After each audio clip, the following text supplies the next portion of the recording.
feeling free on that asphalt lane.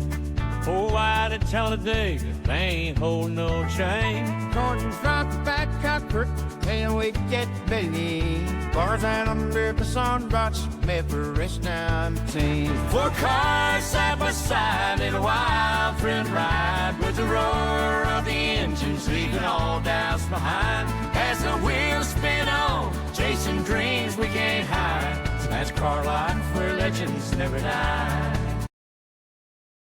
Welcome back to the Ford Wide Pod. Once again, we're back somehow, some way. We've not been thrown off the air just yet. We're waiting for our cease assist in the mail, but they got to track us down first. But we will make sure everybody that is on the audio version knows who's here. Austin, the Sermonator, once again returning for his regularly scheduled episode appearance. How are you doing today, Austin?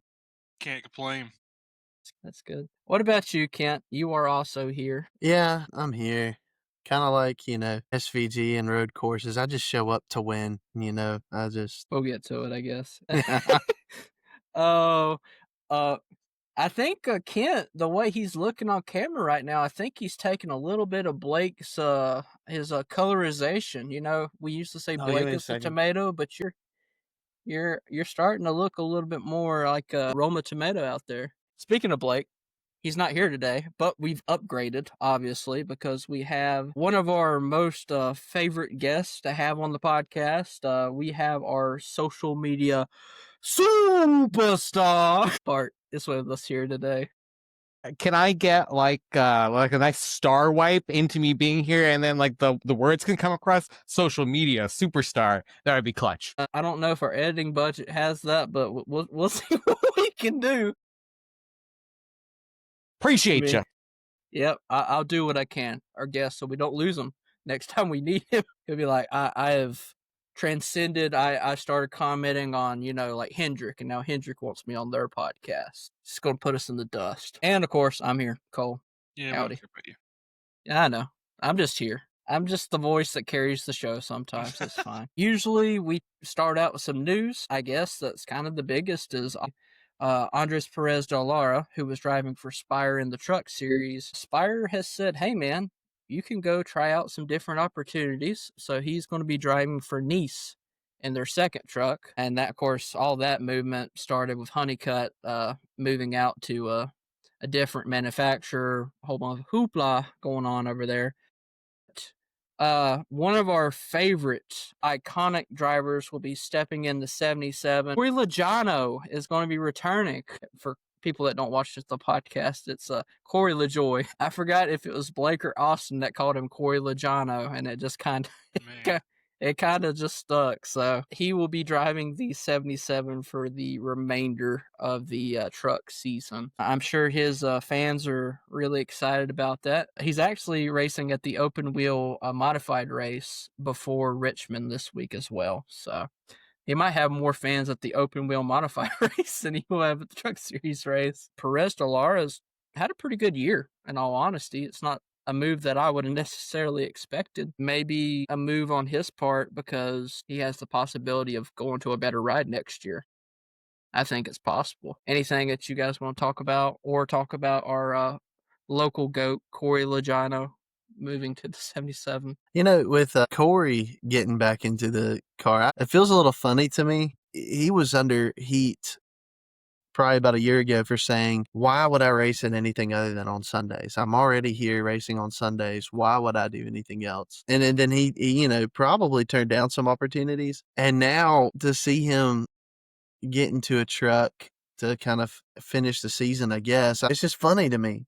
Because let's shoot straight for a second. He's probably not gonna win a race. I don't know. I don't see it happening. Not with the way the competition is right now, and with as little experience as he's got in the truck, especially with this competition this season. I just find it funny. I know he's gonna try to prove himself. If he can win a race, then he's gonna say, "Look, see, told y'all I should be racing on Sundays." What do y'all think about that? Well, Bart, I know that you're kind of an outsider when it comes to the Truck Series, so you probably don't have as strong opinions in regards to Delara, but obviously you know who Corey LaJoy being Yes, I have an opinion vis-a-vis Corey LaJoy. Let's go ahead and put Randy in instead.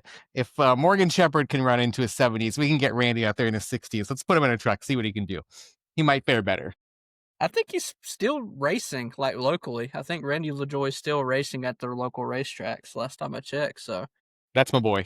let's just get a seat put in there, get the belt strapped in, see what happens at this point. Dalara's been impressive for his run for the 77. Spire has not had a fantastic year in the truck series. I mean, you've had some high quality people getting the rides, and a lot of times have not been able to capitalize. I mean, I think Hosvar getting the win, and then you had Larson getting the win in the 07 truck. A whole bunch of missed opportunities with all these cup drivers. So maybe they're looking to the future. Corey LaJoy used to be a former Cup Series driver, so we'll see if we can maybe get some feedback on the truck and work to see if they can get another young superstar. Alrighty, I guess we're going to move on to the Truck Series race at Watkins Glen. The truck race, a lot of people probably could have guessed the outcome about who won the race, but how he won the race was a totally different thing than what most people would expect. Of course, we're talking about the GOAT of the Truck Series this year, Corey Heim. Corey Heim has won an abundance of races this year. I believe, Austin, you have the Corey Heim counter in your head, right? How many races has Corey Heim won as of now? Six. Si, senor. 6 races. How many is the most Truck Series wins in a single season? 9. By Greg Biffle. Oh, Biff. Cletus McFarland's older mentor. And how many races do we have left in the Truck Series? More than 3. It's 8. I have it pulled up. I got your back. Don't worry. Thank you. I was right. It was 8. Honestly, has a good possibility of tying the record for sure, or beating it at this point with as dominant truck as he's had throughout the year. But also, it just shows like his skills as a driver, because I mean, you got other people in Tricon equipment that are struggling to get top 10s week in, week out.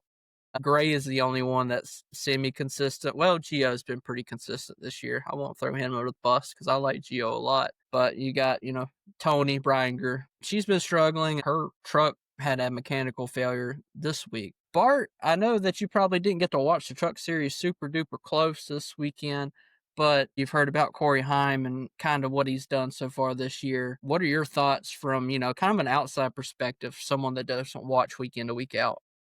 I think he's had a tremendous year. And, when you start putting him in kind of the same context as the Biff and people like Kyle Busch, who have had absolutely tremendous years in the Truck Series, you're doing something right. So I think he's well set up for, a move up and to bigger and better things, hopefully. What about you, Kent? Just overall thoughts about Heim's win and seeing kind of how it progressed. Heim is showing more and more his versatility as a driver. I feel like what these guys are looking for in terms of owners, right, at the next levels up, which I think we all have a pretty strong feeling that Heim's next step might be straight into the Cup Series.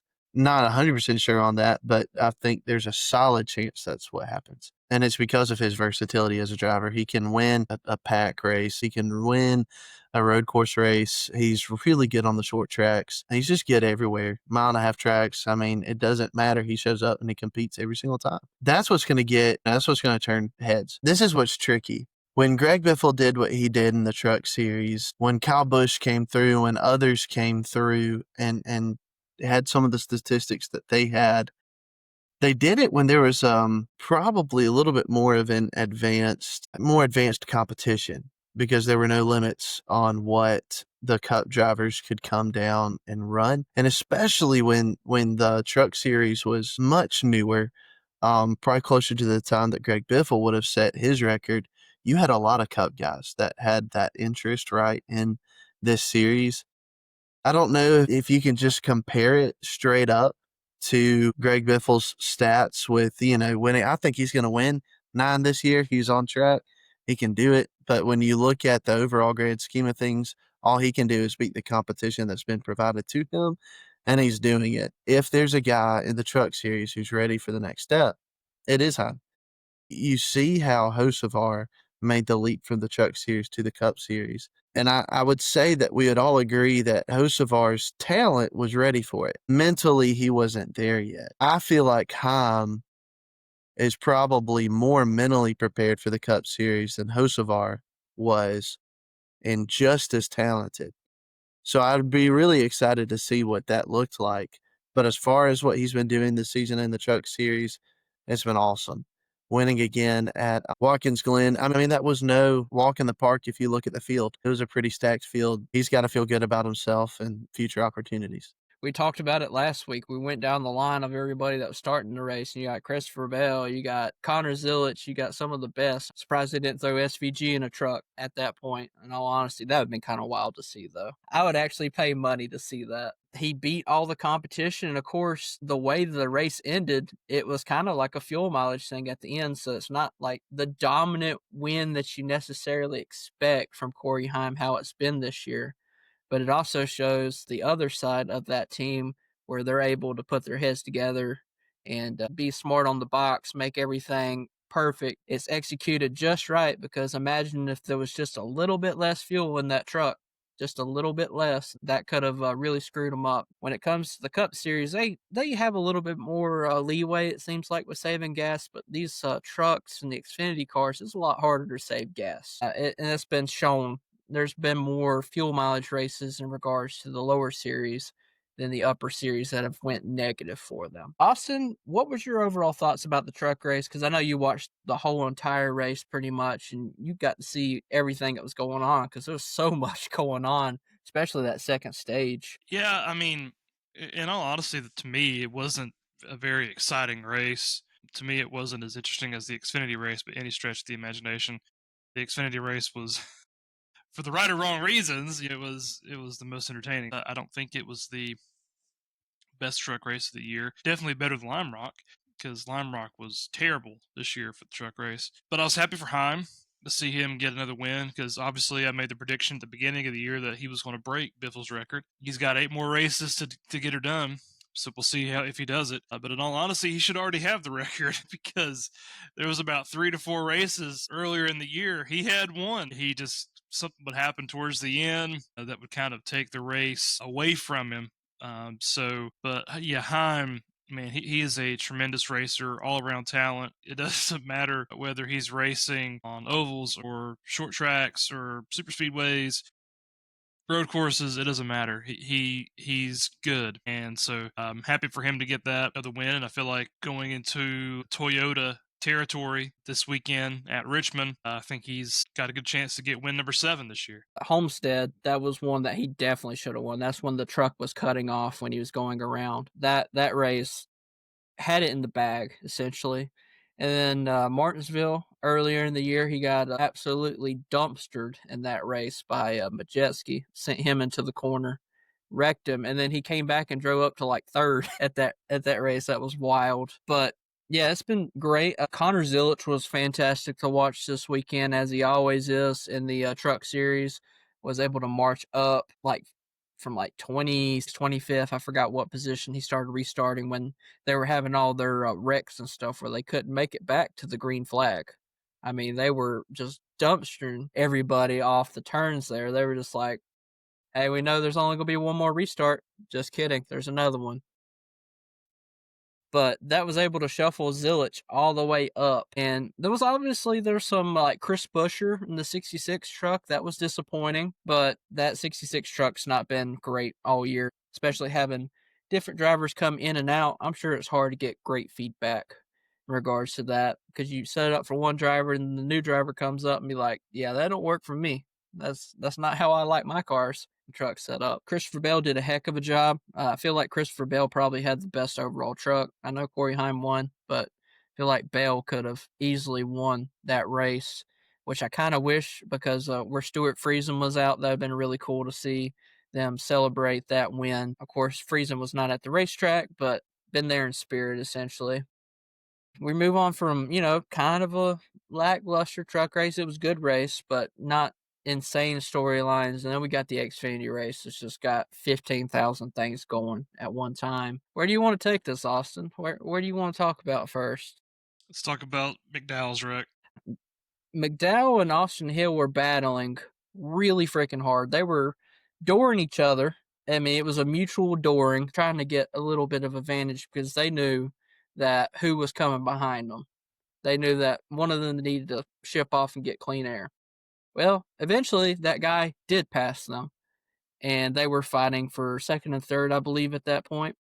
And of course, McDowell's filling in for that 11 car where Josh Williams got an extended vacation, so to speak. He got sent on down the road, and they said, "Hey, we're gonna start putting Cup guys in our cars to see where our performance is at, so we can prepare for next year." And McDowell had a heck of a race. Didn't qualify really well. I think he qualified like 8th for 9th, but he marched up the field throughout the day, and him and Austin Hill were battling pretty hard. And then we had pretty much a similar wreck to what happened when Ryan Newman hit the wall and he collected Michael McDowell in the same spot. And I swear it almost looks like the same wreck. You put them side by side, it looks like a copy and paste almost. Thank goodness the cars were safe. I can't imagine how Ryan Newman felt after that wreck compared to what probably McDowell felt like. It's absolutely incredible that that car stood as structured as it. How did he wreck is kind of the main storyline. And I swear, man, I think Austin Hill just sees red whenever he just does not get his way. His eyes turn red, and he puts some white gloves on all the way up. He stirs them up on his arms, and he just says, "All right." I know it wasn't an intentional right hook like it was a week ago, but you think someone would race a little bit more caution when you just come off a suspension the week before and you're like on the interview, "Yeah, it wasn't intentional at all. No, I didn't do that intentionally. Didn't do it." And then you do this the race after. I'm going to throw it to Bart first. I know Austin's got something spicing, but I'm going to let him stew it up a little bit. I got two thoughts. First, no, I don't really fault him for it. And to even to your point, you said that come back, your next race and to get involved in that kind of wreck is problematic. I mean, I think if you're Austin Hill, you've got to come out and just keep racing the way that you've been racing. That's how he got there. Is it good or bad? I mean, we can debate that all night. But I think that he came out and did what he wanted to do, which is race hard, and he did. And probably a little too aggressive. And obviously, put McDowell on the wall and collected half the field, basically. You're trying to set up your career for the future. So do you want to go out and just kind of drive super soft and get run over yourself? Or are you going to go out there and be aggressive and try and show off what you can do? And so ultimately it was a bad wreck. Yeah. You know what? Like, he hit him. He wrecked him. It wasn't on purpose. But I don't place any super, massive blame on him for doing it. What about you, Austin? What's your side of the story here? Well, I don't think it was intentional, but I think Austin Hill has the spatial awareness of a toddler. McDowell is there. And maybe part of it's to blame with not having good spotters, right? So I'm sure there are some blind spots out there, but still, didn't give McDowell any room. And in the moment, it did look intentional. Man, just a brutal wreck, and it just doesn't look good for Austin because you already at the center of controversy. You just right hooked Eric Amarola a couple weeks ago at Indy.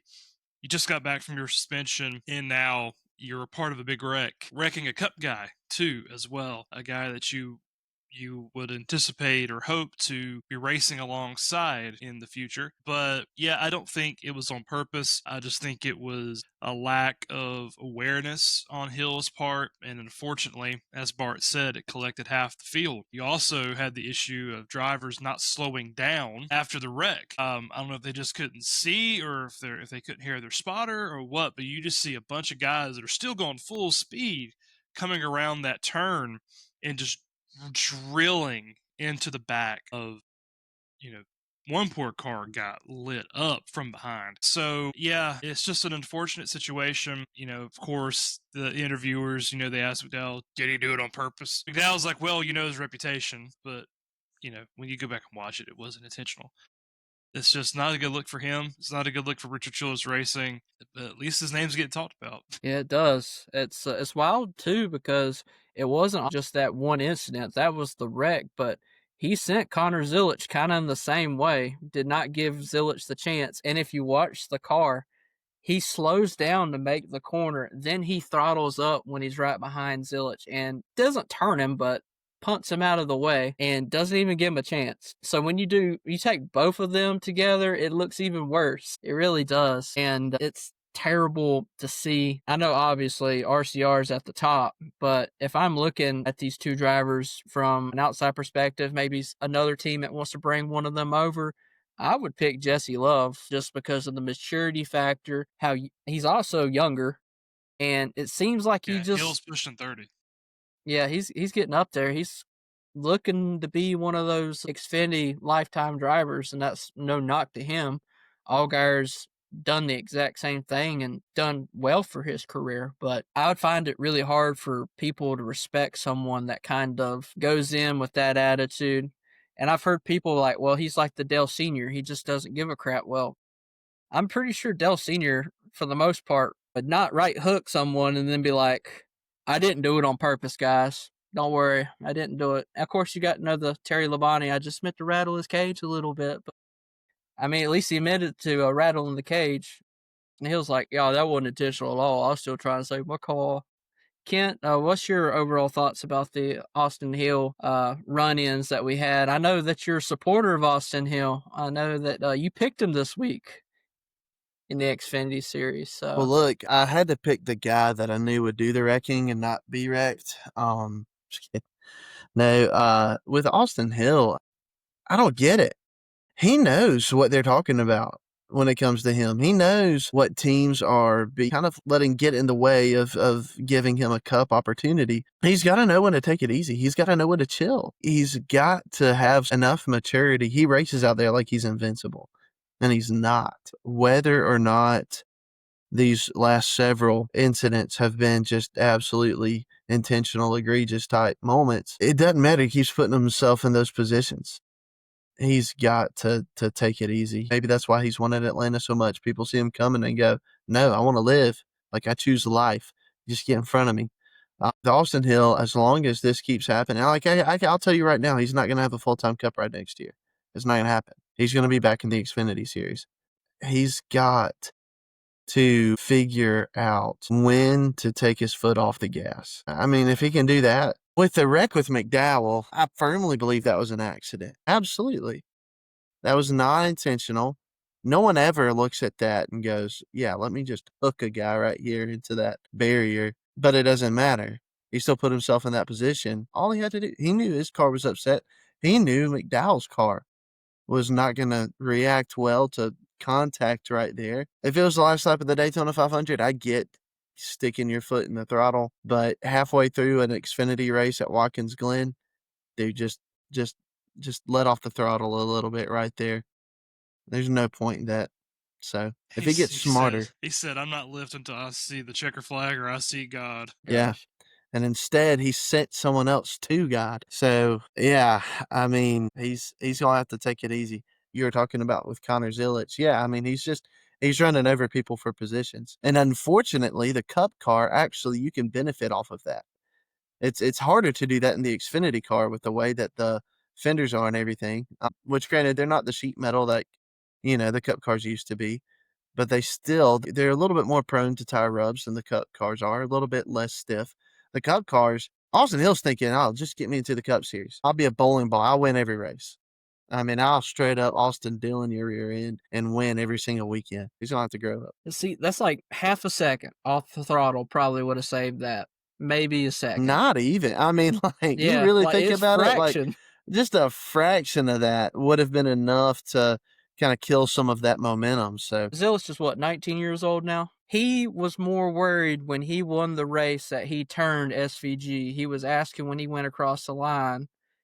Now, all right, now you guys got to tell me, did I turn SVG? Like, did I do it so I can own up to it? This fricker's 30 years old and be like, I don't give a frick. And then you got a 19-year-old that's showing more recognition and more just class in the field. He's 19 years old, showing respect. That's wild to me. We will get to what happened with Zilich. He obviously won the race, and I mean, fantastic year. Projection looking like he's going to clinch the regular season points for the Xfinity Series, and we all saw what happened. I mean, if you were on social media, even if you didn't see the race, you've seen it everywhere. Bart doesn't even watch NASCAR concurrently, and I'm sure he's seen about 15 videos of the same fall over and over with the window net. So, Bart, am I right with that? You probably seen about that many? It was immediate. Like, I didn't even need to know who won the race. So it was just Zilish hurt and won the race and is injured. Twitter, Instagram, all of it. So yeah, it was easy to find that. So, it's the old catch-22 for him. Bad publicity, good publicity, but he won the race. He was actually on Door Bumper Clear the next day, the podcast, and was chilling with the spotters with his spotter, Josh Williams. And the reason I say the whole thing about SVG is even on the Door Bumper Clear, he's like, I should have let off just a little bit, and that would have prevented that. Admitted to it in front of a podcast that millions of people, thousands of people, whatever, listening to. I don't know what their numbers are, but they're definitely up there when it comes to the NASCAR podcast world, and admits that publicly. Just talk about the maturity of someone. It was even worse watching it, but I'm so thankful it was just a collarbone, because it could have been so much worse. That could have been almost a career ender when it goes to the head. It almost looked like he went straight on his noggin, like Humpty Dumpty. Like he wasn't going to get back up again. So, Austin, just talk about your overall thoughts. I know that you didn't watch it happen, right? Because you had to go off. You were having dinner or something. Yeah, for some reason I was behind on the race. I went to the movies, that's what it was. I saw the Fantastic Four movie, so I didn't see it live, and so I had it recorded and came back home and watched it. But you're talking about the maturity of Zilic to get on, DBC the next day and apologize and say, hey, I didn't mean to do that. Another level of maturity that right now Austin Hill cannot even aspire to reach is Christopher Bell. Christopher Bell ended Zane Smith's day. Well, after the race, Christopher Bell gets out of his car, walks to their pit stall, and apologizes to every single member of the team. Every single crew member. The fuel man, tire man, jack man, crew chief, strategists. He goes and he apologizes to every single person on that team and says, sorry, I did not mean to wreck you guys, because he gets it. You ruined Zane Smith's day, but those are the guys that are going to have to take that hot car, get fluid and oil and all sorts of stuff all over themselves, getting that thing into the hauler. And he gets it. And so maturity like Bell, maturity like Zilic, being so young and still having the maturity to say, yeah, you know what, I screwed up. That is an excellent trait that'll carry him far in the Cup Series, because as we often see, the dirty drivers, for one, they're not as popular. Well, they're popular for the wrong reasons, but that respect carried out through the garage, I think will carry him a long way in the future. But yeah, man, hated it for SVG. I was really hoping for a Zilic versus SVG battle there at the end. I think that would have been tremendous racing. Stoked for Zilic to get another win. However, I know he had surgery today to put steel plates into his collarbone to help speed up the healing process, which SVG actually did at one point in time. So hopefully that won't keep him out for too long, because it's a terrible time for an injury to happen right here. If you're the Xfinity Series, you got one race left before the playoffs, and that is Daytona next week. Thankfully, though, Zilic gets a week off to kind of heal a little bit, so we'll see if he's able to get back in the car. I'd be surprised if he was back by Daytona, but hopefully he'll be back for round one of the playoffs coming up here very soon. So it was a good race. It was an entertaining race, and just hate it for Zilic. That was a hard fall. It was a hard fall to watch, too. Yeah. I know I was listening to the press conference after SVG won Watkins Glen when we talk about the Cup race. We'll get to that here in a minute. He said that, yeah, like you said, he had the same injury, and he was back like the next race when he got those plates in. And he said the only thing that really hurt was like when you put the belts on, because you got to tighten the belts down, and that's like right where it rubs right there. And when he said that, I just sat there and I was like, I can feel that. It's like, I can feel like someone's just gripping your collarbone the entire time. I feel like it would be the safe bet to say, hey, man, Zilic, take Daytona off, because, if he has another incident at the speeds that they're going, that could even make it worse. So it would probably be just worthwhile and preventative to do that. But then again, he's a race car driver at the end of the day. He's going to make the call. Probably Red Bull ultimately is going to make the call on that because they are really involved with what drivers they choose, and they dictate a lot of things. I feel like that's one of the reasons this 87 car was not run on Sunday, is because they didn't want to see anybody else in a Red Bull car that, was lined up with their affiliation. So I would imagine Monster to be the same way. I don't know that for sure, but I know the other sports with Red Bull, they're very particular. So Yeah, Monster's on Kent, is about there anything? 15 cars though, so I don't know if that's really the same, but That's fair. There's about 15 cars with I'm Monster on them. messing a little bit. But Only 2 that matter though. yeah, well, Ultimately, prayers, thoughts, everything. Connor Zilic, we know he'll be back coming off. He'll probably just start winning right off the rip again. I mean, he came off that back injury, came back and won, and had some of the best racing off that injury. So I'm sure when you're young like that, I say that as like 26, 27 years old, but when you're young like 19, 20, it's a whole different ball game, man. Now you're making me feel old. Calm it down over there. But I'll tell you someone that didn't feel old when it came to Sunday, and that was SVG. When it came to winning that race, he looked like SVG out there. That's ultimately, I think Austin read me.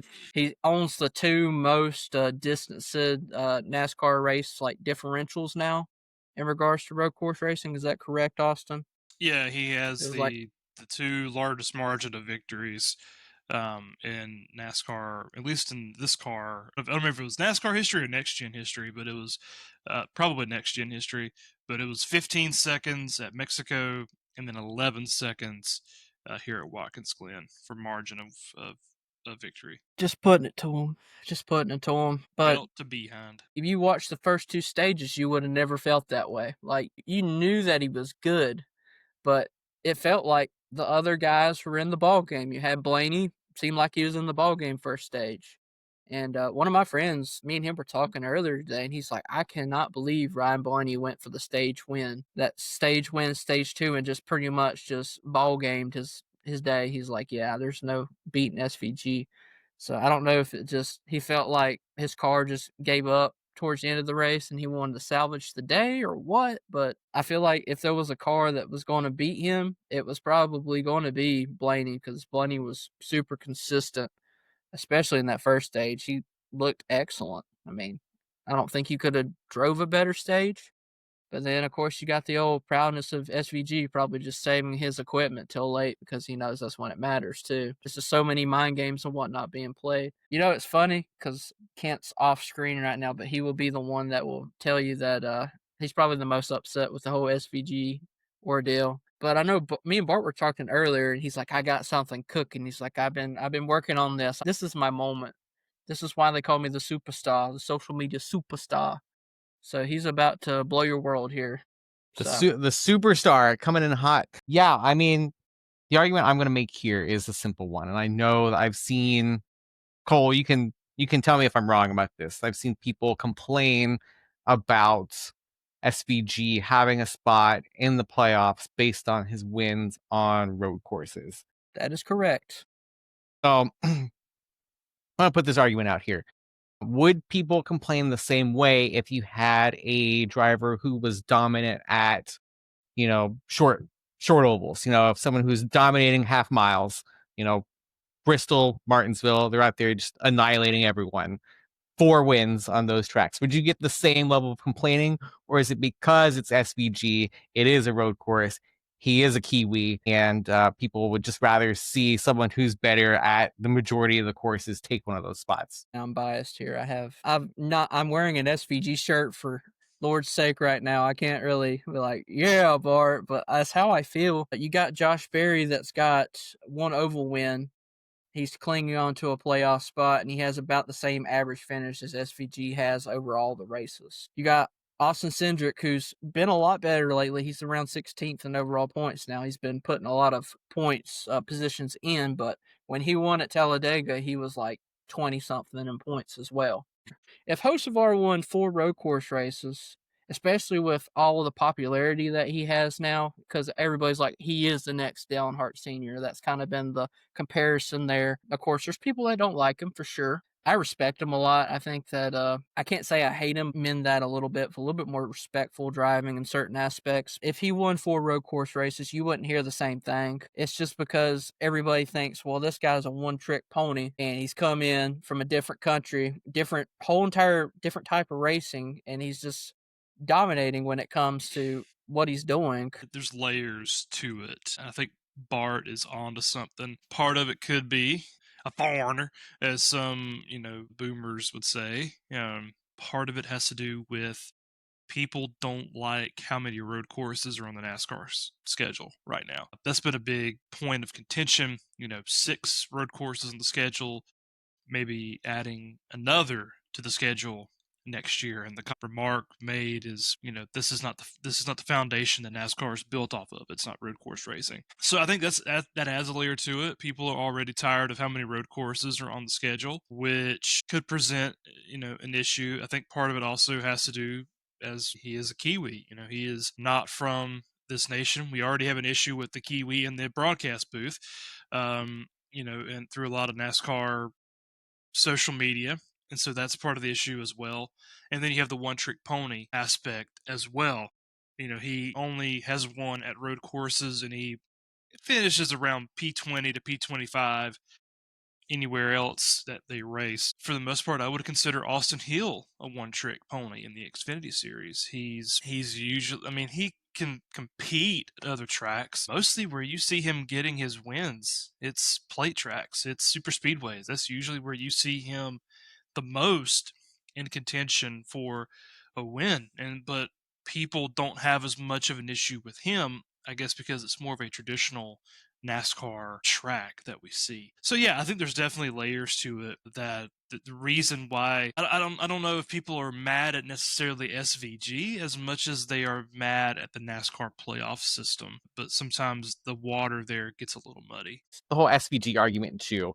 I think if you look at it, to compare him to another controversial driver, if you were, I think that if SVG wasn't coming out and winning the road courses, I think you'd have a totally different argument, because then you could say he's really not that talented. He's not doing well at the discipline where he should.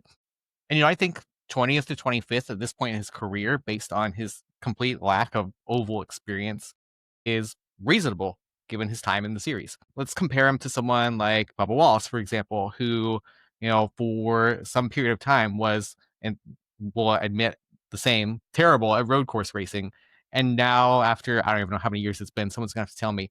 After so many years, he's finally become respectable at road courses. And, you kind of look at the last couple, he finished top 10 in this one and was up the front for a while, up towards the front anyway. So, he's putting a respectable race together on road courses. So I would kind of expect the same kind of progression from SVG. He's not going to be winning on ovals in his first 2, 3, 4 years, probably, because it's going to take time. But I do expect him to dominate the road courses, and he's been doing it. So I think he's doing what he's been asked to do from his team and his sponsors, and he should keep doing it. And then I'll quickly segue into my second point. Since we're on the road course discussion, I love the road courses. I think they should have more. 6 is not enough. Let's do 9. Let's do a quarter of the schedule road courses. I think the Cup cars have always raced well on road courses. They're, for the most part, entertaining races.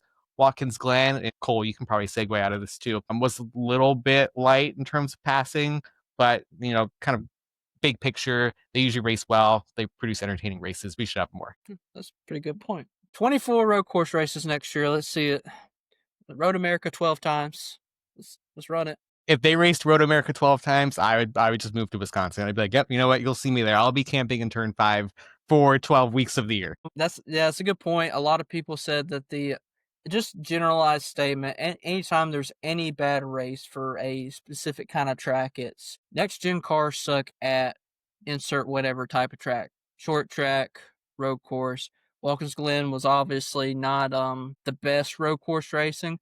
But then you look earlier in the year and we seen how well COTA was. We were expecting COTA to be an absolute dumpster fire of a race. And it turned out to be probably one of the best finishes. I believe with the Gluck poll, it was voted fairly high. I believe it's still in the top 6 or 7 races of the year, which is pretty good when you have, the Coke 600 where someone came from literally the back, the rear of the field with a wrecked race car to win that race. And then, I mean, the mile and a halves have been phenomenal this year, but it is a good point that it seems like whenever it's like your stereotypical NASCAR fan, it's whenever you have one bad race, it's like, yeah, we got to throw this next gen car in the garbage and all this dirty air at a road course race, at a short track race.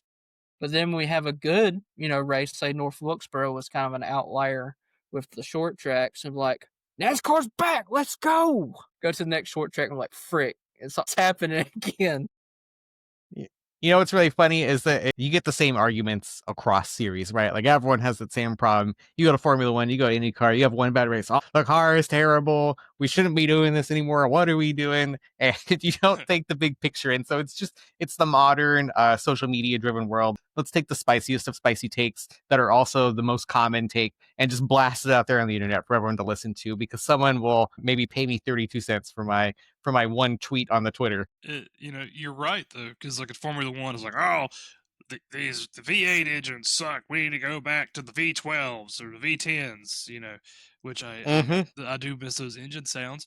But Kyle Petty actually was on PRN and was talking about how the next gen car is actually a huge leap forward for NASCAR, not a huge leap back. He said, why cling to antiquated tech when the racing is only getting better? We're seeing some spectacular stuff. And to a degree, I agree with that statement. It's like the mile and a half racing has been phenomenal. Some of the closest finishes in NASCAR history have been done just within the last 2 years. So, he's right on that end. We're seeing some spectacular stuff, but also we're seeing some really boring stuff. This car, it's killing short tracks because there's no passing. And then the super speedways are struggling as well because, yeah, they're running 3 wide, but they're running 140, 150 miles an hour to save gas. I don't know how much of that you could attribute to the car or how much you attribute to stage racing, but there are a few kinks that NASCAR needs to work on, maybe increasing the horsepower, maybe keep the car, but increase the horsepower in the car. I don't think there's any reason we should be running around 540 horsepower at a super speedway track. Bump up the horsepower, let them get what's underneath the hood, let them run it. I miss those videos, seeing them qualify at places like Michigan and whatnot, where they're going 210 miles an hour going into the turns. We just don't see that now with these cars, and I get safety and all that. Jeff Gluck poll, 28% said it was a good race. 72% said it was not a good race. And this is the second worst road course that Jeff Gluck has put out a poll for since 2022 Roval. That is the lowest of those races. The fans were not a fan of this race. I don't know if it's because SVG won another one or if because it legitimately didn't have enough passing in it. But yeah. Well, compare that to Watkins Glen last year. You can go ahead and look that up. Compare the two numbers there. Is it because Chris Buescher beat SVG in a college car back then? It was not the best of equipment. I've seen a similar thing where the element was, same thing happened with Chase Elliott. Chase Elliott led the whole entire race in whatever year, I think it was like 2019, and the Gluck poll was like 85% yes and like 15% no. So is it just the driver, or that's what I hate about this stupid poll system, and I respect him for doing it, but it's just, I feel like yes and no is such a loaded way to do that. There's so much more than just yes or no if a race is good, in my opinion. I know Austin brought it up too, and that is, did stage racing to some extent take some of the strategy element out of the race? I mean, I think so, because if you look at Buescher, yeah, he did do it on 2 stops, right? Someone correct me if I'm wrong. So I think the yellows, like the natural yellows in the race, probably would have left him in basically the same spot. But you take the stage yellows out, and Buescher's probably a lot closer than he is to SVG at the end. So, I mean, I think stage racing definitely kind of ruined some of the strategy piece and made the race worse than it could have been. Watkins Glen last year, 81.9% said yes, it was a good race. and that was the finish we had between Buescher and SVG there at the end. My argument with that is, all right, you take that ending out. Was the racing any different a year ago than what it was this week? Probably not. It's probably pretty close to the same.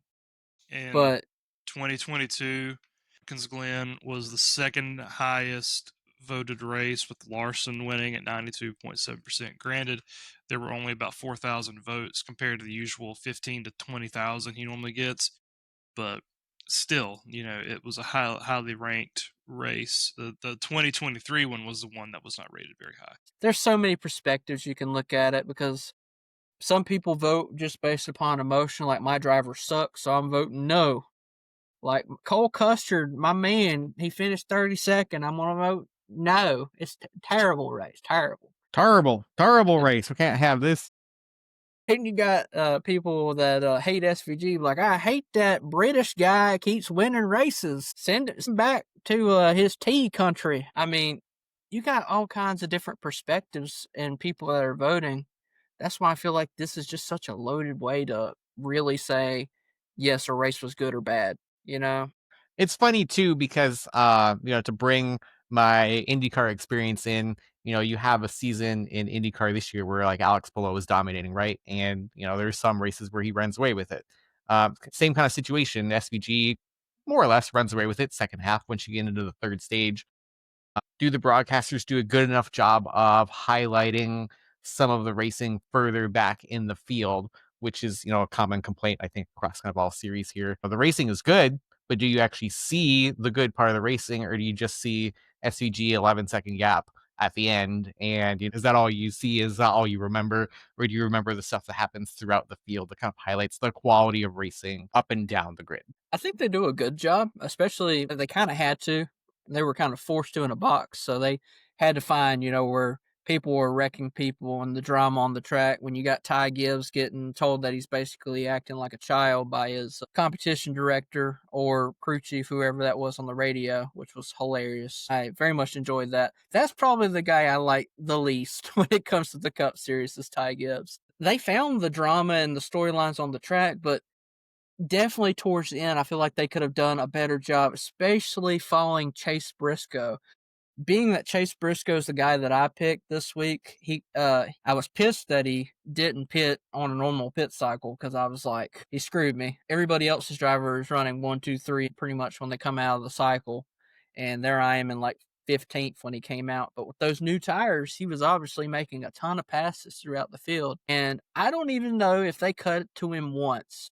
Maybe once or twice, but they mentioned it, but they didn't show him racing at all. They did not show him car go by other car. That is what qualifies as passing.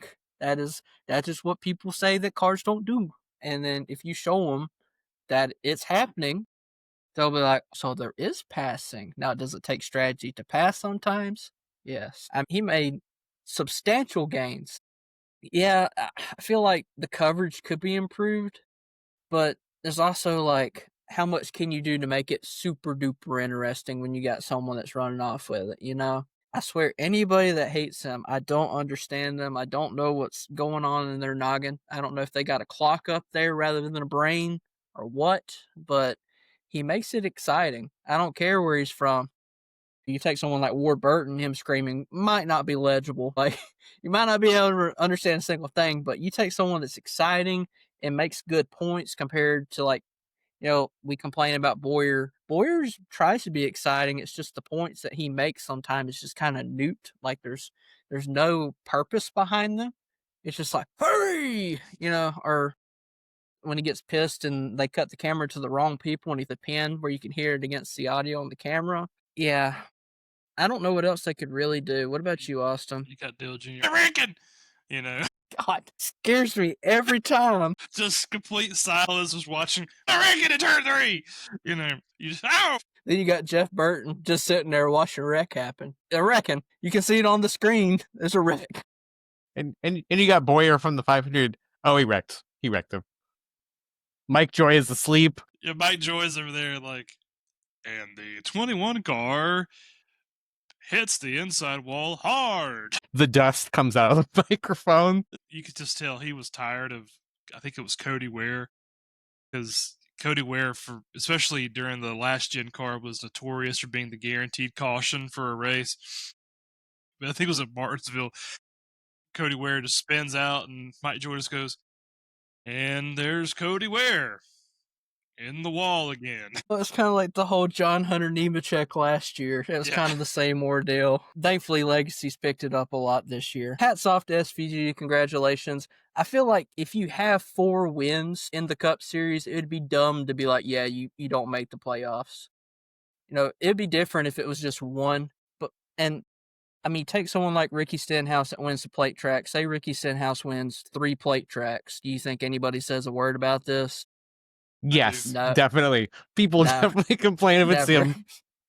Never. Ricky Stenhouse is the GOAT. Say Cindric. Cindric's a guy that's kind of just like a meh kind of guy. I like Cindric personally, but if he wins 4 races, do you think people are like, yeah, he don't belong in the playoffs? I know he swept both Daytona races and both Talladega races, but yeah, he don't need to be in the playoffs. I don't think so. We can bring back 2000 point standings, and we could just make that guy on Twitter's dream who posts them every weekend Yeah, come true. The Winston Cup Series. Oh my gosh. I got 175 points for a win this weekend. Let's go.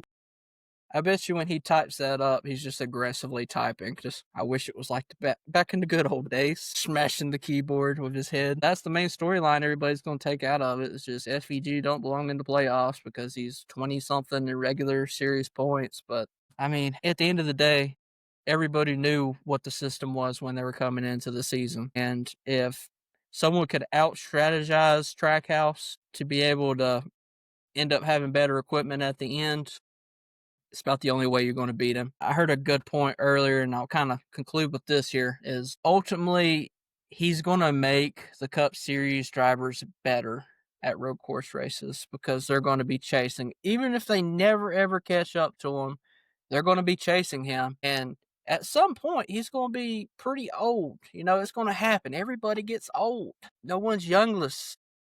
You know, Morgan Shepherd. Denny Hamlin didn't seem to get over. Yeah. Well, just wait till he hits about 47. Then it's just going to be a bloop. Like how if he's winning at 47, SVG is going to run out of, time in the Cup Series because he's starting older anyways. He's not going to have a ton of time in regards to these younger guys. He's going to make these younger guys better. So when it's going to be Christopher Bell, Zilich in their prime, it's going to be crazy to watch the racing. It might even be just as good as it was before we went to the next gen car. Anything else you guys would like to mention before we move on to talk about Richmond? Oh, I got one thing. Shout out to the kid Tristan McKee for winning the ARCA race at 15. And people were pissed at that too. There ain't no, he shouldn't be racing at 15 years old. Meanwhile, he's still younger than Todd Gilliland. That's right. And yeah, you could also argue that he's obviously on a lot better equipment too at that age since he's backed by Spire and everyone there. But yeah, I mean, still an accomplishment. He wins in Trans Am. I know he's got a TA2 win, I think. So yeah, he'll be one to watch here soon. Yep, I know Brent Cruz was actually leading the race, and I believe he had a mechanical failure, so it kind of slipped to that Aspire car. So that's pretty cool. So we're moving on to Richmond, but as always, we are titled sponsored now, Bart. We've moved up slightly in the world. You've upgraded so much since I was on last time. Now there's a theme song and a title sponsor. When I'm on next time, what's going to happen? I don't know. Have a whole new cast? We might have you like a superstar banner. We might just send one to you so you can put it over your Star Wars posters. Perfect. I need it. Please send it to me. Might even get you your own intro song, like your own WWE intro song. We can have one of those AI programs make me one. I bet it'll be a banger. Pyro. We'll send Pyro to your house. I'm sure the government be our tribal chief. I'm sure the government would appreciate some firecrackers and stuff being sent in the mail.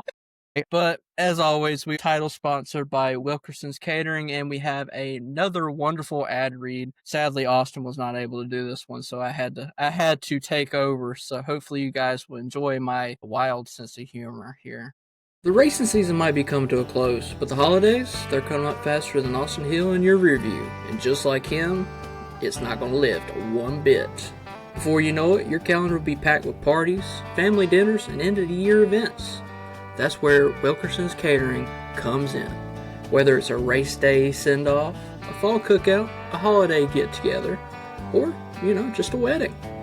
They've got the winning menu with their iconic southern dishes with a gourmet touch, their fresh sides like Grandma would make, and desserts that'll have everyone acting like they just clinched into the playoffs. Wilkerson's Catering makes sure that you can focus on the fun while they handle the menu and cooking. Don't wait until the holiday rush puts you against the wall. Beat the holiday rush and book your catering today. Reservations are going very quickly. Wilkerson's Catering, the official pit crew of the 4 Wide Podcast and your holiday table, serving up winning flavors all season long. I had to throw the Austin Hill thing in there. I was not salty when I made that. Cole, that was tremendous. I want you to know that food looked delicious. Wilkerson's Catering, they can make me a meal anytime. I know their wings would never be frozen the day of, so we would never have to wait on them. We will ship them to you via airdrop because they serve the Triangle location in North Kakalaki, North Carolina. So we would have to send them over to you, but I think I could find a way to get them over there to you. I'll drive to them. It looks that good. I told Blake I'm going to sneak into an event that they cater just to be able to eat that food. They might have to kick me out, but I'm going to get to that food at some point. Cole, we can wedding crash. It'll be you and me, bud. It is going to be fantastic. Alrighty, here we go. Richmond Motor Speedway here. And the Truck Series, we got another list of wild characters here. Number 1, Brent Cruz is returning. The number 7, Sammy Smith will be running in the Truck Series. 16, Christian Eckes. The 22, Stephen Malazzotti. Number 41, Matthew Gold. So now, of course, the 44 of Andres Perez de Lara making that change. Billy Curry will be in the 45. Honeycutt in the 52 now for Friesen. 66 will be Luke Fenhouse this week. 67, one of the best names in the sport, Ryan Roulette, just rolls right off the tongue. Number 74, Caleb Costner. Number 84, Patrick Starapelli. Number 77, Corey LaJoy, it's my bad. And number 97 of Carson Quapple making a truck start this week. So that's going to be interesting to follow. Xfinity is sadly off. They never race at Richmond, which is sad, but it also gives a great opportunity for some other drivers to come up and drive in the Cup Series race. So we have multiple open cars, of course, due to the 2311 lawsuit and all that hoopla that we got going on. You got the number 4, 23, 34, 35, 38, and 45. All the standard drivers, Reddick, or Bubba Wallace, Noah G, insert. The guys that are making starts that we don't always see. Jesse Love. We love Jesse Love making a start in the 33. The 44 still to be announced. I would imagine it's probably going to be like a Josh Balicki or someone like that. And the man, the myth, the legend, the guy that just won the Truck Series race at Watkins Glen will be driving the 67. Corey Heim will be making a return. Obviously, we mentioned how good he's at the short track, so it kind of works out really good for him. And there's also some whispers that he might be joining Spire next year. That's kind of the going rumor. I would imagine that maybe since he's a developmental driver for 2311, maybe they would rent out the charter, but then you have like a manufacturer issue, so I'm not sure how it's going to work. I mean, if I was 2311, I'd probably just swap Riley Herbst for Corey Heim and let Herbst go to the Spire 7 when they let go of Justin Haley. All right, that was a lot to talk about there. Sadly, we don't have our history expert. He had to head off. He has a little bit of a cough, headache, and had to head off. His internet also kind of died, so you can insert whatever you want to there as the reason that he's not on. McDonald's Wi-Fi. I feel like McDonald's Wi-Fi probably has a little bit more upload than what he has right now with his hotspot. But we are going to hand it over to Austin to talk about the dynamics of Richmond. I'll look at a few history lessons from Richmond. Okay, I got it sweet. because Kent Kent dropped us some of his notes. So Richmond has undergone several different name changes. It was once known as Richmond Fairgrounds Raceway, Richmond International Raceway, and then Richmond Raceway, which is what it's currently known as. This is one of the oldest tracks on the NASCAR circuit. They've been racing here since the summer of '69. So they've been racing there for a while. It was actually built in 1946. NASCAR's been racing here since 1969, but it was originally built in 1946 as part of what is now known as the State Fair of Virginia. It originally held open wheel and horse races. So interesting fun fact there. And for years, this used to be the cutoff race for before the chase for the Cup. Back when we had the chase playoff format, this was usually the cutoff race before the chase started. So looking at Richmond, it is a 3/4 mile D-shaped oval. If you look at the track, it looks a lot similar to how Iowa looks. However, Iowa has more banking. Richmond is a little more flatter. The banking is 14 degrees in the turns, 8-degree banking on the front stretch, and a slight 2-degree banking on the back stretch. They will race 400 laps around this track this weekend. And remember, this race will not be run on Sunday.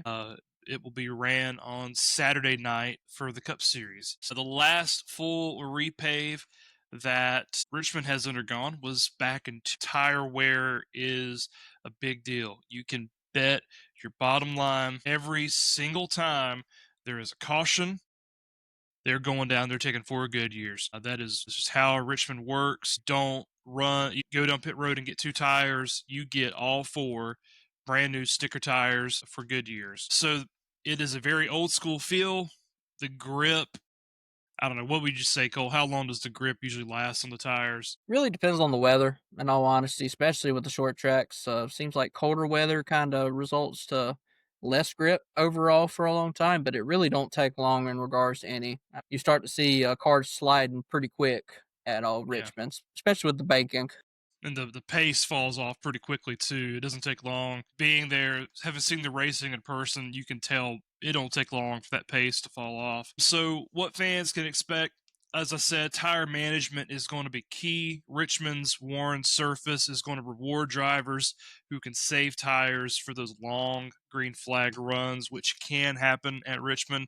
The year that I went with Cole and Blake to Richmond, there was a super not star, but a super long stretch of green flag racing. So it is also 2 groove. The bottom is the preferred line, but you can run the high line as well, and oftentimes you will see drivers go to that higher line towards the end of a long run. Pit strategy is going to be a big deal. Green flag pit cycles often are going to shuffle the field up pretty good. Short track tempers. This place has seen a good deal of action. Last year, Austin Dillon wrecking Joey Logano and Denny Hamlin, causing an issue there. I believe Brad Keselowski and Matt Kenseth had a fight here at Richmond not too terribly long ago. Kyle Busch infamously wrecked Dale Jr. here, which was a controversial thing for the fans to see. The most popular driver getting taken out by the most hated driver. You have Spingate, where Clint Boyer wrecked on purpose so Martin Truex Jr. could advance. So Richmond is known for being a track that has its share of drama. Also, it's a nighttime race.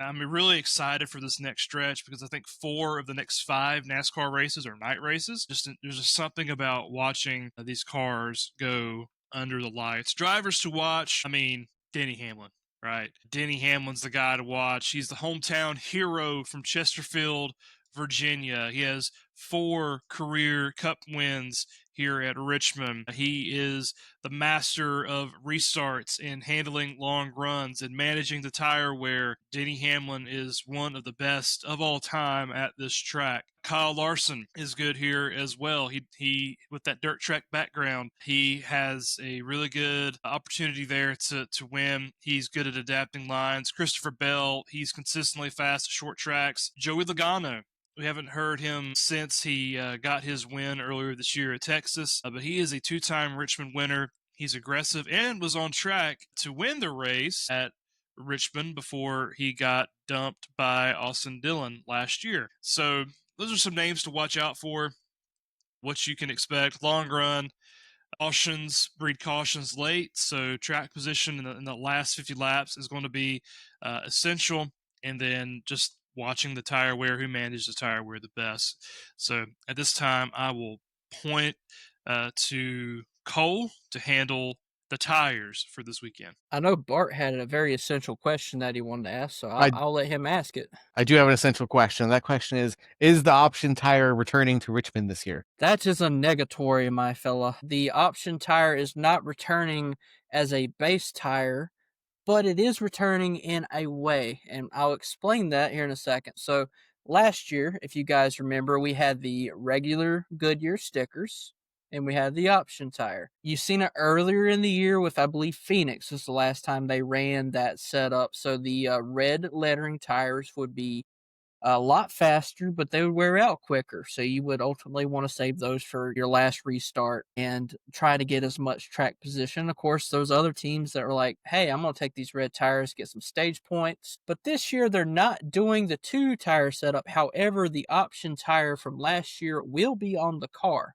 There are 2 separate sides of tire. The right side is where the option tire will be, and they will run that tire the entire race, while the left sides are going to be a little bit softer than last year. So they're trying to add a little extra strategy, maybe where you could take 2 tires. I know Austin said that four tires is the way to go, but they're trying to add a little extra strategy because obviously they know that passing is not going to be, it's going to be a premium here. Let's be honest here.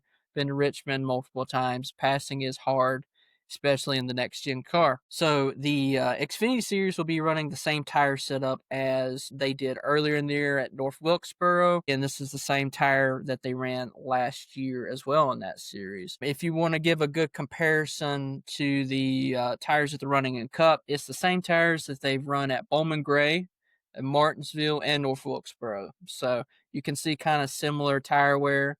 If anybody remembers the diecast or the cars after the race, there was a lot of tire wear, especially with Hamlin at Martinsville.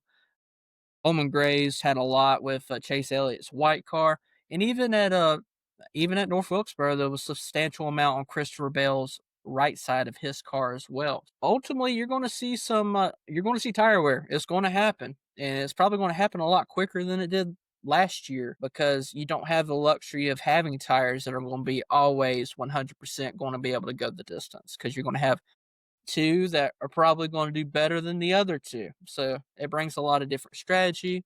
And I know Blake's not here, so he can't ask the question of, is it going to rain, since I'm taking care of his segment. There's a possibility there's moisture in the area. Of course, whenever I go to a racetrack, you're about darn going to expect some rain's going to be into the forecast. It happens every year. But they will have the wet weather tires available in both series. In addition to that, Richmond, the fan experience is not the best racing-wise. You're not going to get the best racing product.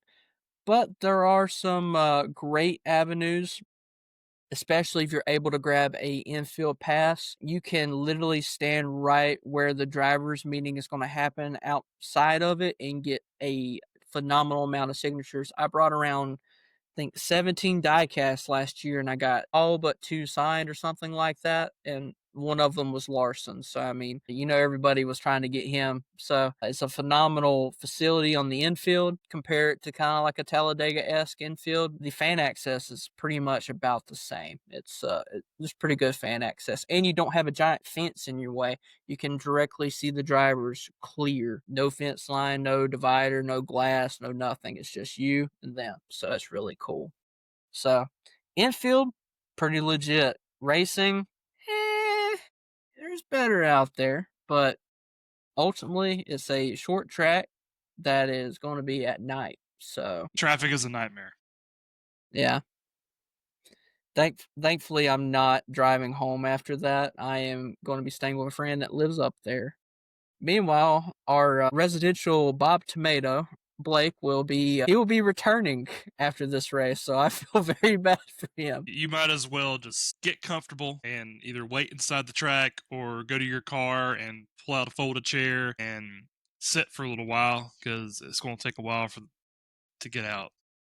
The last time that me and my friends were trying to get out of the racetrack, there was some people that were, we'll say, a little they were a little happy. They're having a fun time, and I don't know, this woman, she's like 25, 26, and she's like looks at one of the people that we took to the race. She's like, "Watch this," and then she just does a cartwheel and just face plants into the grass.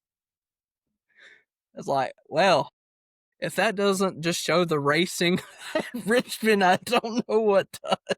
So take that as you will. But cheap tickets. You get what you pay for, but you also get to go to our racetracks. Ultimately, the decision's up to you. My recommendation is just pay the $29 it is to get a Chaos Corner ticket and just find a seat, because there'll be plenty available. I know we're really selling Richmond out here. Gosh, I can't even get the right track. What year is it? 1996. Oh my goodness. Is Dale racing?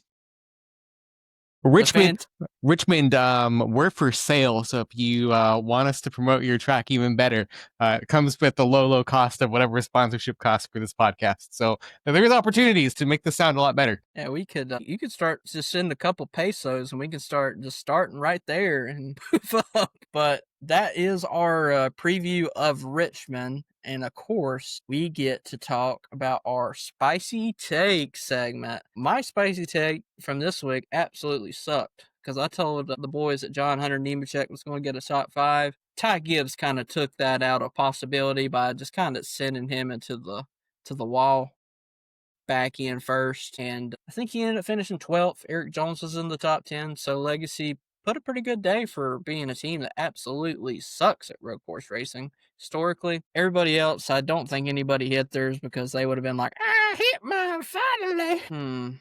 Bart, do you have a spicy take for the week? Spicy take. Let's see. Who can I get spicy with? Probably a 3/4 mile oval. Let's see. I can go spicy and say Ryan Preece, top 5 this weekend. Has really good momentum. Honestly, a guy that you could probably consider pick'em and in the pick'em series if you're like in the 3rd to 4th spot in the pick'em series. Really good short track racer. Just becoming an overall good racer in general, and the man has a fire lit underneath him. All his post-race interviews are just so stern. He's like, we got to win. We got to win. He's like, I don't even care I finished in the top 10. We got to win.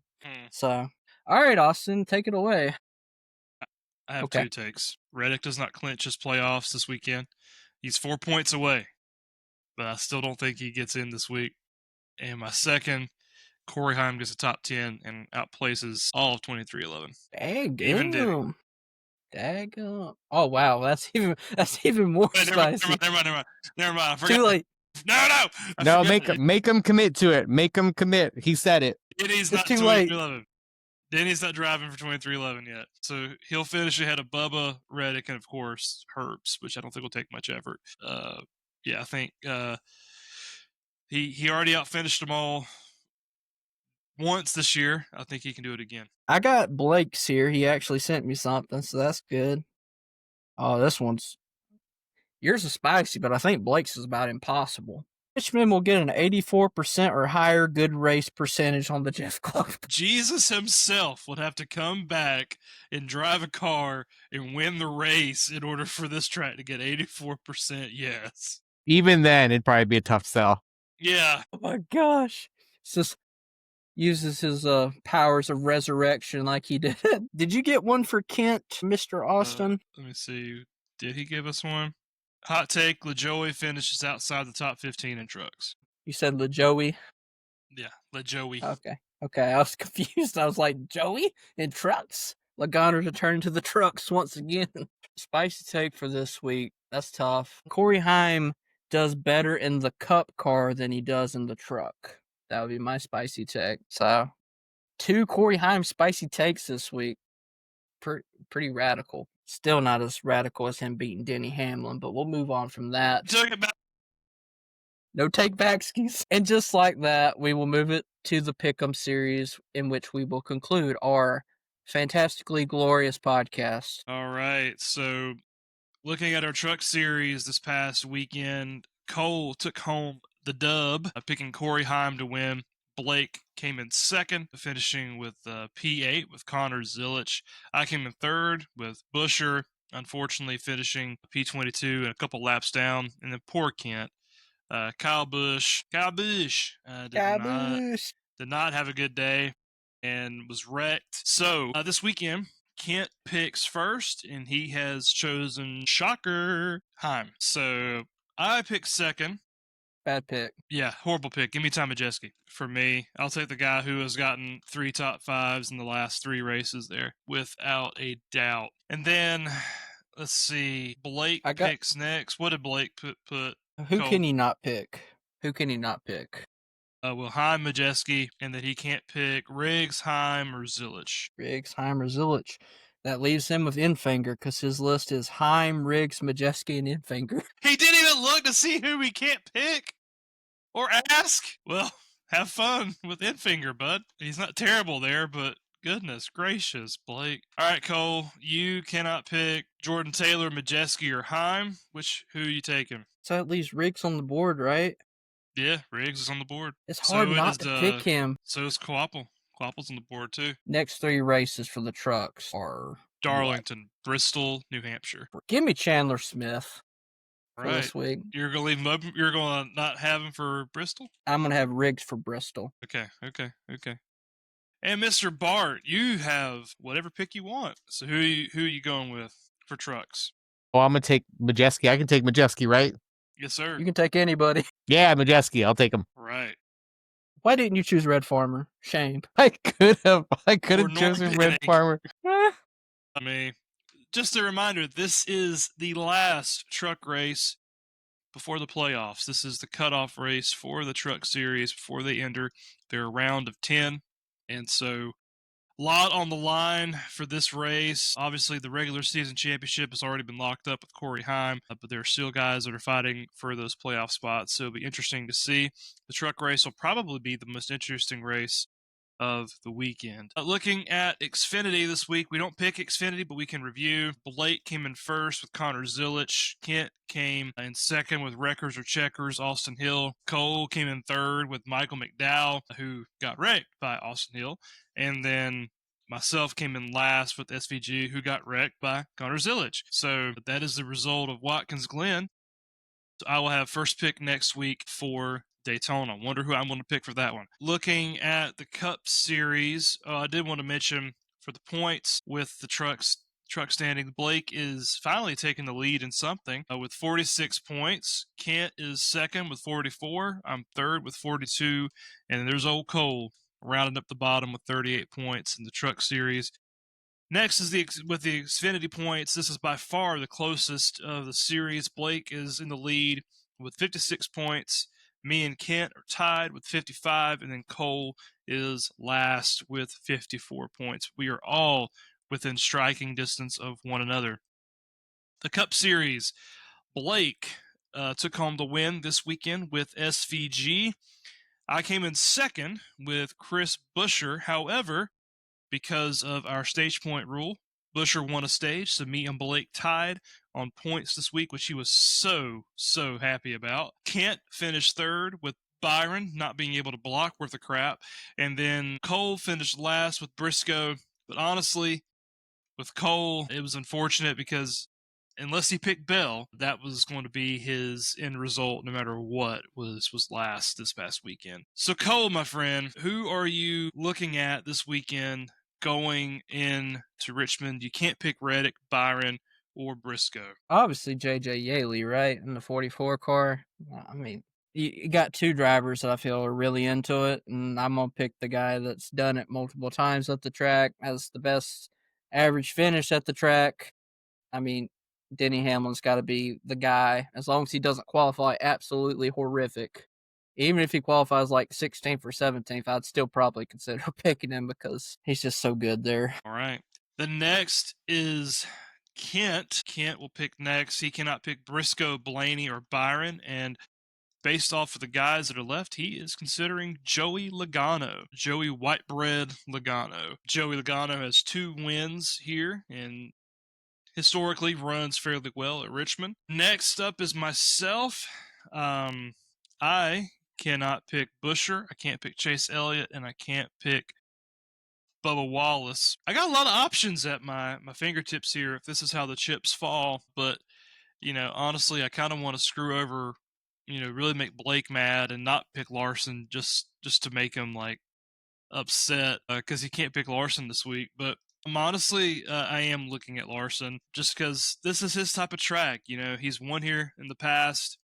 He does well at tire strategy races. He does good where the lines evolve throughout the course of a race. So he's a guy that I would consider. I don't know if I actually pick him or not because it's like, do I want to have him available for Darlington in 2 weeks because he runs so well there as well? That kind of track like Darlington, that's his kind of track where you just run the limit, balls to the wall the entire race. I just don't know if I want to pick him for Richmond, but we'll see how qualifying goes. Right now, I'm thinking Larson. And then Blake, he will pick last. He can't pick Byron, Larson, or SVG this weekend. Cole, who is on his list? Okay, Bart. If you can tell me who he has on his list in one guess, I will Venmo you $5. Well, I'm never going to guess, so just go ahead and just give us who he's got. Just try one name. Bowman. He has Austin Dillon. Is that the driver that's left? He has Austin Dillon at his 3rd spot. Not even his last. So he says Austin Dillon's going to win back-to-back. That's a bold move by the manager. Let's see if it pays off. And who he has as 4th is Briscoe, which I feel like those should be swapped. Dillon should be at the 4. Briscoe should be at the 3. Great. What do I know? That means I can take Briscoe, right? Give me Briscoe. Thank you. Okay. Yep. You could take anybody you want to, but Briscoe's a solid choice. I'm taking Briscoe. Please give him to me. I mean, there's so many other choices that he could have that would be better than that. I mean, he could go Christopher Bell. He's got 5 top 10s there. You could go Chase Elliott, for crying out loud. Heck, I'd probably pick Heim over Austin Dillon because at least you don't have any limitations with him, right? If you pick Heim, you don't have to worry about him for the next 3 weeks. Yeah, exactly. Well, granted, we should show him some slack because he's in a tough spot this week. He thought he was going to get some ground on me this week and catch up, and did not happen. So Blake is considering Austin Dillon with his pick. I think he would okay, hear me out. Why would he not save him for Daytona? Like, if you're going to pick Austin Dillon at any time, why not Daytona? The one track he's actually good at. Blake logic. So, looking at the points, things are shaping up as we come closer to the playoffs. I'm currently in the lead with 78 points. Cole is second with 64.